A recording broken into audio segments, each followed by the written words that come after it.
The wind of the 1160s blew across the steppe.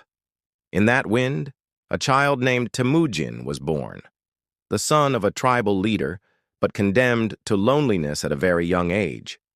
His father, ÖZGÜN-ai, was a lord of the Borjigin clan. Temüjin's early life was shattered by his father's sudden death and the family's subsequent ostracism from the tribe. A small family's struggle to survive amidst winters, hunger, and betrayal began. At the age of 13, Temüjin killed his half-brother Bektir after a fight broke out over a hunting issue. Bektir, despite not being Holin's biological son, was furious with Temüjin for taking such an action against the Taitsiyut when they should have united against him. Indeed, the Taitsiyut attacked shortly thereafter and captured Temüjin. Captured by the leader of the Taitsiyut, Temüjin was shown to the tribes with a wooden collar around his neck like a dog. One day, however, his guard suddenly yanked the rope violently, struck him in the head, and he fled into the woods, running towards the banks of the Onan River. He lay down in the river, the wooden yoke keeping his head high above the cold water. While all their pursuers were searching the woods, a man heading downstream toward his home recognized Temüjin as soon as he saw him lying down. This man was Sohan Shira, whose house Temüjin had been held captive. Seeing the onlookers searching for Temüjin coming this way, Sohan Shira, to prevent them, suggested everyone recheck the areas they had already searched. Once the danger had passed, Temüjin stumbled along Sohan Shira's path and reached the tent where he had spent the previous night. Seeing a shivering, dripping water, Sohan Shira urged him to leave. However, his family, his wife, 2 children, and daughter, took Temüjin's yoke and handcuffs, fed him, and dried his wet clothes. They then hid Temüjin in a cart filled with sheep's wool. The next day, the Taitsiyut came to Sohan Shira's tent, rummaged through the beds, and looked everywhere. When they reached the cart full of wool, just as they were about to see Temüjin's feet, Sohan Shira warned the onlookers away, wondering who could hide under so much wool in such scorching heat. Finally, Sohan Shira provided Temüjin with food, drink, and a good horse to increase his chances of escape. Temüjin eventually returned to his family, following the path to his mother's refuge in the upper reaches of the Onan. When Temüjin eventually became Genghis Khan, he never forgot those who had helped him, including Sohan Shira and his children who had rescued him from captivity. He gave one of these children the rank of general. Berta enters the young Temüjin's life, but despite his childhood fiancé's defeat in an attack by the Merkit tribe, she is abducted. Her abduction brings him his first allies, his first comrades in arms, figures like Kamuka and Turul. These friendships weave a thread of fate that will later turn into a clash with his destiny.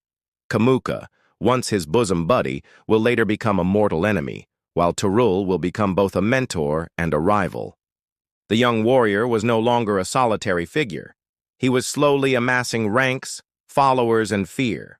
The steppe was a domain of small clans, tribes ruled by blood. Temüjin saw that this needed to be systematically changed.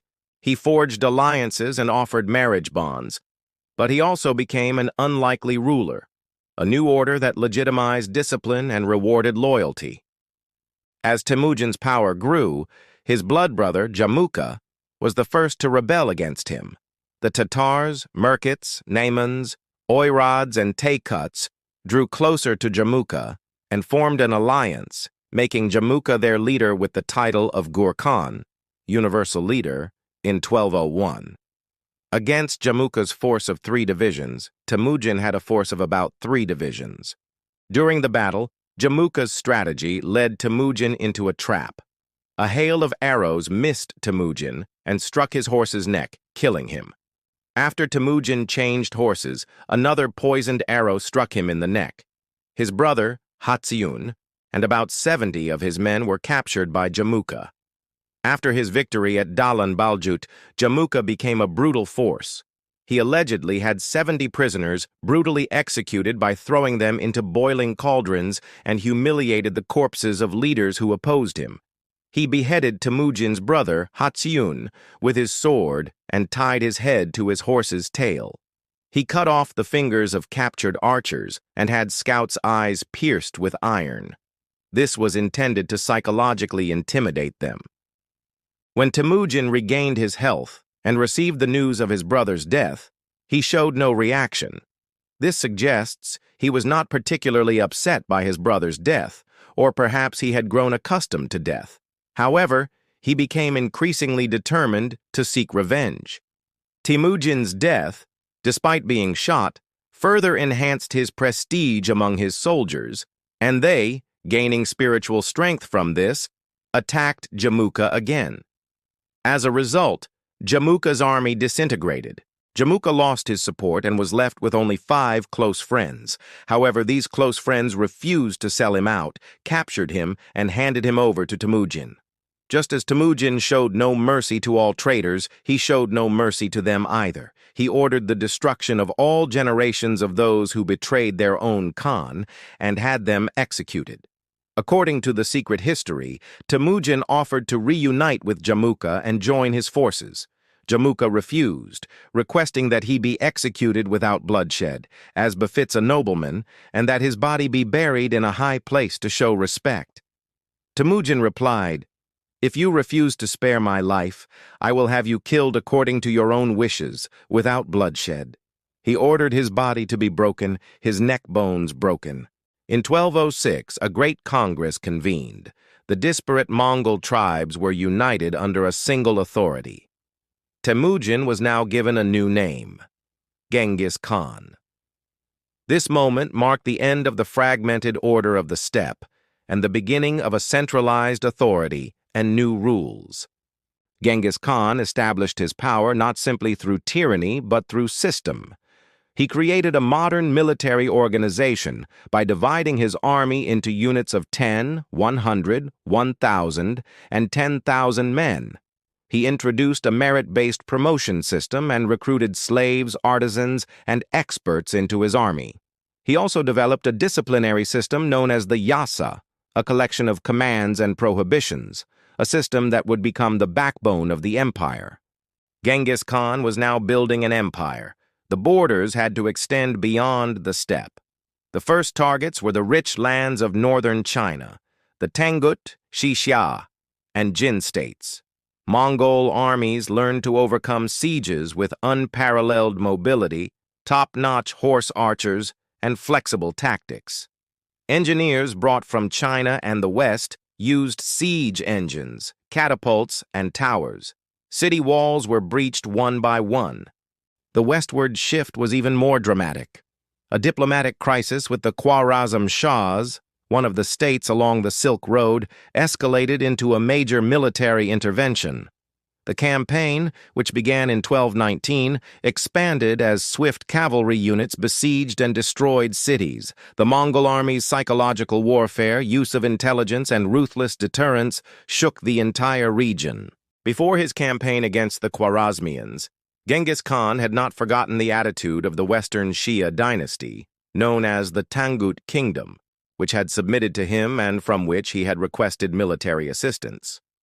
Upon his return to Karakorum, he immediately began preparations to resolve this issue. He set out on the campaign in the autumn of 1225 or the spring of 1226, accompanied by his wife Yesui. He fell from his horse while hunting. He suffered severe abdominal pain and a high fever. Alarmed, Yesui gathered his sons and commanders to inform them of the accident and Genghis Khan's illness. His proposal to postpone the expedition was accepted. Just as they were about to pack up and leave, Genghis Khan objected, saying, "If we retreat, the Tanguts will think we're afraid." An envoy was sent to the Tangut king to resolve the issue through diplomacy. The king favored peace, but his minister, Ashagambu, dissuaded him and sent a reply. "If the Mongols want to fight, let them come and challenge each other. If they want gold, silver, and silk, let them advance to take it." Exhausted from a high fever, Genghis Khan declared, "Even if I have to die, we cannot retreat now." And the Mongols launched their attack. Genghis Khan was taken to a secret valley in the Lipuan Mountains and treated with medicinal herbs.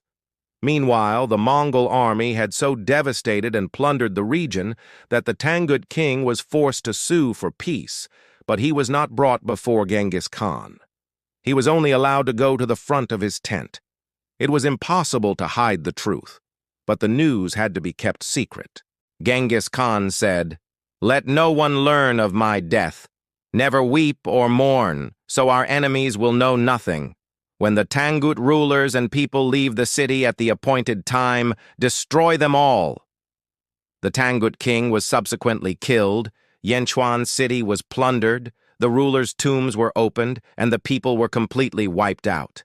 Therefore, no further information about the Tanguts is found in the sources. Thus, Genghis Khan's order was carried out, and Genghis Khan died in mid-August 1227. Genghis Khan's legacy was multi-layered. Lands were divided among his sons, and the empire quickly became one of the world's largest land empires. The law strengthened central authority and also brought security to the Silk Road, fostering increased trade. The Mongols generally tolerated religions in the regions they conquered, protecting artisans and merchants, but the devastation brought by conquest was not forgotten. Genghis Khan. The story of a boy who began in poverty, was betrayed, and lost his friends, and became the leader who founded one of history's greatest empires. His name is remembered by some as a ruthless conqueror, by others as a peerless strategist and unifier. But regardless, Genghis Khan changed world history irrevocably. His legacy is still debated today, but one thing is undisputed. That boy who rose from the winds of the steppe, Temüjin, left behind an empire that shook the world. If you enjoyed this video, don't forget to subscribe to my channel and share your thoughts in the comments. Do you think Genghis Khan was one of history's greatest leaders or one of its most ruthless conquerors? You decide. See you in the next video.